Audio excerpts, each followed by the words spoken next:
Studio 5 in New York City, this is the News at 6.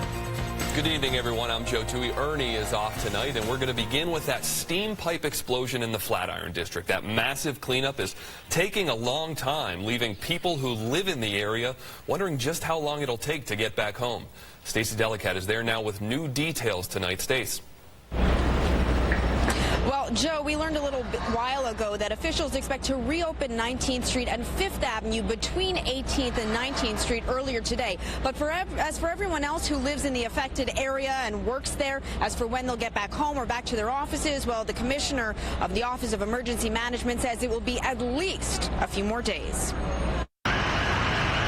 A day after a massive steam pipe explosion sent smoke and asbestos-contaminated debris billowing through the Flatiron District, as seen here in a video from Citizen App, the cleanup is just getting started. For many, a return to normalcy seems far off, and health concerns remain. The amount of asbestos that may or may not have been in the air is up for debate, but still something of concern. I can't wait for the test results to come back.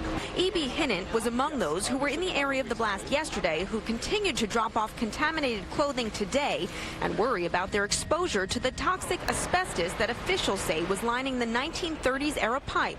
Office of Emergency Management Commissioner Joe Esposito trying to calm fears tonight. The air is fine. Anything that we're concerned about now is debris that's either on the ground or on the buildings or on surfaces. But those buildings and sidewalks will need to be cleaned meticulously, he said. Asbestos is a killer, so we have to be very careful with how we clean the buildings, clean the streets, and that's what we're doing right now. The Department of Environmental Protection says so far it's found external debris on 35 buildings in the affected area. Now they're checking the insides. Very, very, very, very stressful.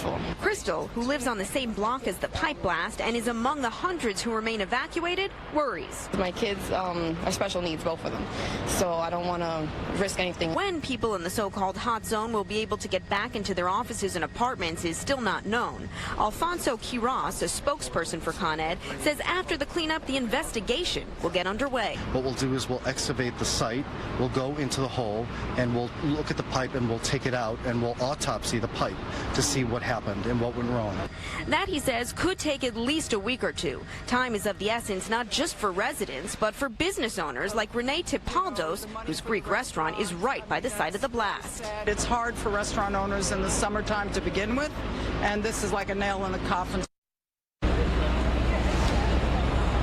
Well, crews out here will face another challenge, and that is the rain that is forecast for tomorrow. Officials say they're worried about the rain spreading more of the toxic chemicals from the site of the blast. So what they're planning to do is build a burn all the way around the intersection of 5th Avenue and 21st Street, where the hole in the ground is, to try to contain all the chemicals in that area once it starts raining tomorrow. That's the very latest live in the Flatiron District tonight. I'm Stacey Delicat. Joe, back to you. All right, Stacey, thanks.